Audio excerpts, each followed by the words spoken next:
hacer que todo el pueblo se circuncidara. Imagínense, no estaba fácil. Era la gente decía, ay, hazlo tú, pues él lo tuvo que hacer, ¿verdad? Pero imagínense la fe de él para decirle, Dios me dio esta orden y hay que cumplirla. ¿Y por qué lo hizo? ¿Para qué lo hizo? Porque era algo importantísimo para hacer la separación del pueblo de Israel. Porque con eso se iba a diferenciar, pero no nada más era eso. Era algo sumamente importante porque muchas de las enfermedades a través de la piel del prepucio podían provocar enfermedades para que no llegara a la línea del justo. ¿Cuál es la línea del justo? Jesucristo. ¿Saben por qué? Porque muchas plagas y muchas enfermedades venéreas venían a través de esto. Está comprobado que en la historia de todo lo que ha sido de las mujeres de Israel, son las que menos cáncer de útero han tenido a través de toda la historia. Dios no se equivoca. Dios por algo hizo que se circuncidaran los hombres de Israel, porque con eso se evitaban las enfermedades, las plagas mortales que actualmente nos están atacando, ¿verdad?, por el pecado del hombre. Pero eso mismo estaba pasando en ese tiempo. Entonces era algo muy importante, pero más que nada la aplicación de la fe que Abraham estaba teniendo. Imagínate, no era fácil llevar, ahorita nosotros lo leemos, pero que Abraham llegara y convenciera a todo el mundo de que se hiciera la circuncisión a esa edad, ya de 40, de 30, desde los 2 años duele. Cuando están chiquititos, pues a lo mejor no es tan fuerte, ¿verdad? Pero los que se han hecho la circuncisión ya de adultos es bastante doloroso, sumamente doloroso. Entonces, imagínense la fe de Abraham para poder llegar a ese proceso. Ahora, ¿qué hemos aprendido de esto? Porque debe de haber una profunda lección que nosotros tenemos que aprender. Que las promesas de Dios puedan ser cumplidas solamente ¿por qué? Por el poder de Dios. Dios tiene poder absoluto y total. Él es soberano. Y que ese poder que aunque nosotros nos esforcemos como humanos, no vamos a conseguir las cosas. Cuando yo estaba haciendo la narrativa de esto, yo dije, ¿cuántas veces nos equivocamos como humanos, como hombres? Porque queremos hacer el plan o el papel de Dios. Yo me acuerdo cuando, antes de que Dios me había mostrado que yo tenía que pastorear una iglesia, y me acuerdo que yo dije, para poderlo hacer yo debo de estar tranquilo económicamente. Y entonces, en mi propia fuerza, en mi esfuerzo humano, yo quise meterme al negocio de un restaurante. Y ahí estaba yo vendiendo carnita. Y yo decía, no, sí, con esto ya voy a tener dinero, voy a estar bien contento. Me metí con unos socios cristianos hermosos que me defraudaron, que me llevaron al baile, ¿verdad? Y eran cristianitos, pero eran mis planes. Y Dios me dijo, tú quieres hacer tu santa voluntad, ¿crees que me vas a ayudar a mí? Y muchas veces queremos hacer eso. Me pasé 4 años en un proceso de demanda contra ellos, porque me habían robado todos nuestros ahorros, y gracias a la intervención aquí de Dianita y de Iracema, pues se logró que me pagaran ese dinero. Y yo con eso pudimos comprar el departamento donde vivimos mi esposa y yo, pero fue, de verdad, fue un trámite mucho desgaste. Tenía que ir a las demandas hasta Toluca, estar pensando, llegó un momento en que pensé, ya no nos devolvieron nada, porque hicieron un acta constitutiva falsa. Bueno, no tienen ni idea cuántas cosas raras. Pero ¿por qué fue? Porque lo quise hacer en mi esfuerzo. Y Dios me había dicho, tú no te andes metiendo donde yo me meto. Las cosas imposibles para el hombre son posibles para Dios. Pero uno trata de hacer las cosas de manera equivocada. Gálatas capítulo 4, versículos 21 y 24 nos muestran eso. Gálatas capítulo 4, versículos 21 al 23.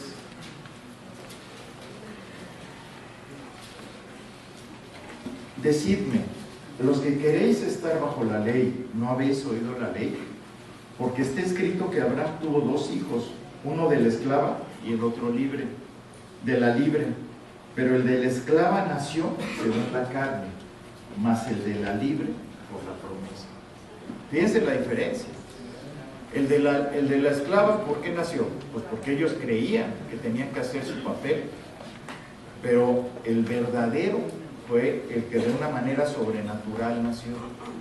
Y aquí es donde vamos a ver esa disposición del corazón y de cómo el apóstol Pablo nos va llevando en este orden, y vamos a ver tres factores importantísimos. El primero de ellos vamos a ver el análisis de la fe de Abraham. El segundo vamos a ver la respuesta de su fe, y como tercero la aplicación divina. Cuando vemos, él creyó en esperanza contra esperanza, nos está hablando de 7 características de la fe de Abraham. Lo voy a hacer rápido porque ya no tenemos demasiado tiempo, pero lo primero es que cuando dice creyó en esperanza contra esperanza, Abraham creyó. ¿Tú crees completamente lo que Dios te dice? ¿Le crees verdaderamente a Dios? Porque una cosa es la esperanza, que es el deseo con respecto a algo. O sea, cuando algunas personas hemos dicho continuamente ojalá, ¿sí se acuerdan de esa palabrita? Y lo que quiere decir ojalá, eso quiere decir, de ahí sale ojalá, le están pidiendo a Alá. No son cristianos de Alá o cristianos, ¿no? Ojalá quiere decir, eso es la costumbre, muchos lo hacemos, no es que sea pecado, pero de ahí viene, ojalá, y eso es esa esperanza. Muchas veces va en contra de la fe la esperanza, porque la esperanza es creer que puede pasar algo, y la fe, ¿qué es? Es la seguridad de que va a pasar algo. Él creyó, esperanza contra esperanza es eso. Él dice, yo creo, no me importa, yo sé que si Dios me lo está diciendo, va a ocurrir, porque Dios me lo está diciendo. Y cuando Dios te dice algo, tienes que creer, esperanza contra esperanza, porque tienes que dar esa confianza, que es la segunda parte de esa fe, es la confianza en Dios. ¿Qué tanto estamos confiando? Y dice, sin debilitarse en la fe, dice el mismo pasaje. Cuando viene la duda, cuando viene la incredulidad, es que te estás debilitando en la fe. Es permitir que venga esa duda y nuble la fe que estás teniendo. Cuando Dios te está diciendo, va a pasar esto, va a pasar aquello, tú tenle confianza a Dios, cree en Él. Si Dios te está diciendo, ¿cuántas veces nos ponemos a orar por un hijo que anda ahí perdido, o la mamá, o el hermano, y decimos, no, ahí es donde no tenemos que tener duda. Si es de Dios, así va a ser la bendición que Él trae. Tercero, nunca se desanimó. Él nunca se desanimó, él siguió creyendo. Dice, contempló su propio cuerpo que ya estaba como muerto, puesto que tenía como 100 años. Ya la capacidad de procreación de Abraham ya no había, ya no estaba presente. Cuarto, no dudó. Abraham no dudó de las promesas de Dios cuando las circunstancias que le rodeaban eran imposibles para él. Dice, no obstante la esterilidad de la matriz de Sara. Y esto no era un impedimento para la fe de Abraham. Quinto, se fortaleció. Dice, Abraham no titubeó con incredulidad, sino que se fortaleció en fe.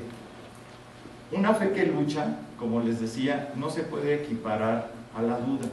Es una fe que está luchando. A veces luchamos, a veces estamos así como, ¿será? Es lo mismo que cuando decimos, bueno, estoy siendo tentado, pero eso no quiere decir que peque, ¿verdad? Una cosa es la tentación y otra el pecado. Sexto, dio gloria a Dios. Y esto es importantísimo. En el último canto que hicimos hoy era glorificar a Dios. ¿Y qué hizo Abraham? Y esto es importantísimo para nuestra vida, dando gloria a Dios. Cuando estamos en un conflicto, en donde estamos metidos en la duda, donde estamos que no sabemos qué hacer, hay que darle gloria a Dios. Cuando estés en el peor de tus conflictos, darle gloria a Dios. Él fue lo que hizo. ¿Qué estamos haciendo nosotros? ¿Para qué fuimos hechos? ¿Para qué fuimos rescatados de nuestra vieja manera de vivir? Para darle gloria a Dios. Para eso fuimos hechos. Yo por eso cuando veo que llegan un poquito tarde a la alabanza, digo, ¿por qué no vienen a glorificar a Dios? ¿Qué pasa? ¿Qué pasa con sus vidas que no quieren venir a darle gloria a Dios? Si es lo único que le podemos dar. Él nos da todo, pero ¿qué le damos nosotros? Y lo primero que tenemos que hacer es darle gloria a Dios. Es parte de nuestro reconocimiento, nuestra alabanza debe ser para Él. Vean lo que dice Efesios capítulo 1, versículo 6. Para alabanza de la gloria de su gracia, con la cual nos hizo aceptos en el amado. Fíjense, para alabanza de la gloria de su gracia. ¿Sabes por qué estás aquí? Por su gracia. Para alabanza, para alabar a Dios por su gracia habernos salvado, habernos puesto como sus hijos, por habernos elegido. Es algo que tenemos que glorificar a Dios todos los días de nuestra vida, en todo momento. Como vimos, ¿para qué sirve la iglesia? Para glorificar a Dios, para que la gente de allá afuera diga, tú eres un hijo de Dios, para que se reconozca esa valía, que esa sangre que fue derramada en la cruz pueda ser reconocida a través de lo que nosotros vivimos, de nuestro ejemplo, de nuestro testimonio, de nuestra forma de vivir. Y por último, el convencimiento que tuvo Abraham. Abraham estaba totalmente persuadido de que la promesa se iba a cumplir, que era cierta. Vean lo que dice al final, dice, plenamente convencido de lo que Dios había prometido. Plenamente convencido. Segundo punto, la respuesta de su fe. Y eso lo vemos en el versículo 22 del capítulo 4, donde dice, por lo cual también su fe le fue contada por justicia. Aquí esto es importantísimo, esta última palabra, porque su fe le fue contada por justicia. Y aquí es donde se rompe el paradigma de que la gente crea que por obras se puede salvar. La salvación nunca será por obras. Desde el principio, desde el Antiguo Testamento, Dios nos muestra que la salvación no es por obras. El error grandísimo de muchas iglesias: si declaras con tu boca que Jesús es el Señor y si lo crees en tu corazón, pasa al frente y vas a ser salvo. Como si fuera magia. Abaratan el Evangelio con ese tipo de cosas. ¿Por qué? Porque aquí lo está diciendo la palabra. Lo que necesitas es arrepentirte. Lo que necesitas es que Dios disponga esa fe en tu corazón. De otra manera nunca. No va a ser por tu obra, no va a ser porque tú hagas. Y esa es la equivocación tan grande que muchos han hecho, que muchos han puesto. Un señor Charles Finney en 1930 fue el que inventó esa cosa. Y las iglesias empezaron a ser grandísimas. ¿Por qué? Lleno de inconversos, lleno de gente que no es verdaderamente cristiana. ¿Por qué? Porque creen que es por obras. Y eso no sirve. Entonces aquí es donde estamos viendo esta frase que se repite. ¿Cuántas veces creen que se repite en la Biblia esta frase? Es increíble, en el Nuevo Testamento y en el Antiguo Testamento. Cuando Dios nos muestra una frase que se repite en la Biblia, es muy importante cuando son 2 veces. 3 veces ya es para que nosotros paremos las antenas. ¿Saben cuántas veces se repite? 7. 7 veces en la Biblia. El 7 es plenitud, es perfección en la Biblia. 7 veces. Esto nos debe de llamar la atención. Y Dios nos lo está mostrando para que no hagamos tonterías. Sin embargo nos dice, su fe le fue contada por justicia. Esa fe es la que llamó en el corazón de Lutero cuando le puso directamente, por la fe el justo vivirá. Y le cimbró. Pero se los voy a decir rápidamente si quieren apuntar. Está en Génesis capítulo 15, versículo 6. En Romanos capítulo 4, versículos 3, 9, 11, 22. En Gálatas 3, 6. Y en Santiago 2, 23. Entonces, esto nos muestra que Abraham fue regenerado por la fe. No fue ni por la circuncisión, no fue por la ley, no fue por sus obras. Fue regenerado por su fe. Pablo cita a Abraham como prueba de que nunca hubo otro camino de salvación fuera de la gracia. Que la gracia de Dios es lo que se manifestó, así como en Abraham, en nosotros. Que Él puso en nosotros, en nuestro corazón, esa gracia para acreditarnos, para que pudiéramos verdaderamente tener la salvación. Abraham en su carne era totalmente incapaz de poderse salvar. No había manera. Él era idólatra, era pagano, estaba lleno de dinero. No había forma de que él verdaderamente entregara su vida a Dios, al igual que nosotros. Nosotros estábamos perdidos en nuestros delitos, estábamos perdidos en nuestros pecados, pero llegó la gracia, esa gracia preciosa de Dios que llegó a nuestros corazones para que pudiéramos verdaderamente empezar a tener fe. Esa fe que Dios ha depositado en nuestros corazones y que debe de acrecentarla. El Espíritu Santo está haciendo el trabajo, pero la fe debe de ser también obra, parte de lo que nosotros debemos desarrollar. No que la hagamos, Él ha puesto en nosotros, pero tenemos que aprender a desarrollarla, así como Abraham lo hizo. ¿Cuál es la aplicación? La aplicación divina. Ven en el versículo 23 y 25 de ahí de Romanos 4. Acompáñenme otra vez ahí, ya vamos a acabar. No se desesperen.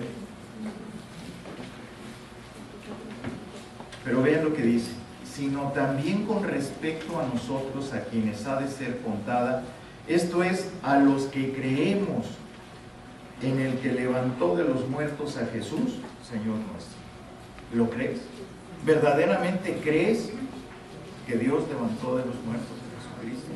Porque cuánta gente en la locura piensa que esto no pasó. El cual fue entregado por nuestras transgresiones y resucitado para nuestra justificación. Fíjense cuántas doctrinas nos enseña esta palabra. La justificación. Toda la salvación de nuestra vida viene a través de lo que hizo Jesucristo en la cruz. Todo lo que nosotros somos hoy en día es gracias al Señor Jesucristo, porque Él fue a esa cruz a morir por nuestros pecados, por nuestras transgresiones, por lo que nosotros merecíamos. Todo lo maravilloso de la fe de Abraham es que su fe le fue contada por justicia. Tu fe te ha sido contada por justicia. Tú has depositado verdaderamente esa seguridad en creer que Jesucristo fue levantado de los muertos, que Él resucitó, que se apareció a toda esa gente, porque eso es lo que tenemos. Esta porción de las Escrituras nos enriquece profundamente para poner en práctica lo que verdaderamente hizo Abraham. Romanos 15, 4. Fíjense lo que esta palabra nos muestra. Romanos capítulo 15, versículo 4. Porque las cosas se escribieron antes, para nuestra enseñanza se escribieron, a fin de que por la paciencia y la consolación de las Escrituras tengamos esperanza.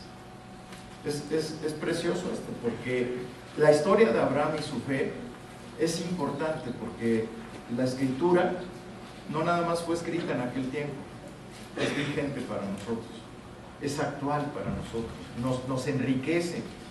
¿Pero por qué? ¿Por qué nos enriquece? Porque los hombres nos salvamos por la misma base, igualito que como fue con Abraham, nos pasa a nosotros.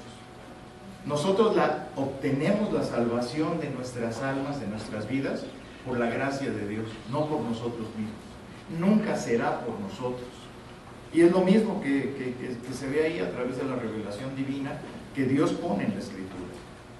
Entonces la frase clave, muchos de los que han estado en el Instituto Bíblico, en el seminario Palabra de Gracia, siempre nos ponen como tarea en el principio: ¿cuál es la frase clave? ¿Recuerdan? Espero que se acuerden. La frase clave del capítulo 4 del capítulo 4 de Romanos, ¿saben cuál es? La más importante de todas, la frase clave. Siempre tenemos que buscar en un capítulo cuál es la frase clave. ¿Cuál es la que verdaderamente nos está mostrando Dios que es la más importante? Todo es importante, ¿no? Pero la más importante es los que creemos en Él. Esa es la frase clave. Los que creemos en Él, el versículo 24. Los que creemos en Él. Esa es la frase clave. Porque de ahí viene todo. ¿Tú crees? ¿Realmente le crees a Dios? Esa es la frase clave. Porque mucha gente está en la duda, está en la incredulidad, y por eso no trasciende, por eso no pasa. Entonces, la fe es la condición necesaria para la salvación. Creer en el Señor Jesucristo, estar completamente convencidos de que Él fue a esa cruz a morir por nosotros y que Él nos justificó.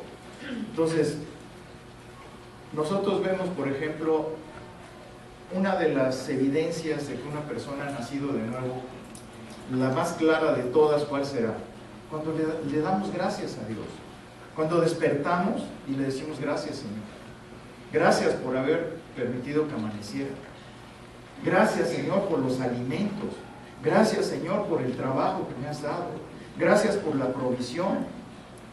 Cuando vamos con una persona que no es creyente, ¿qué es lo que nosotros hacemos? Bueno, yo siempre digo, vamos a dar gracias por los alimentos.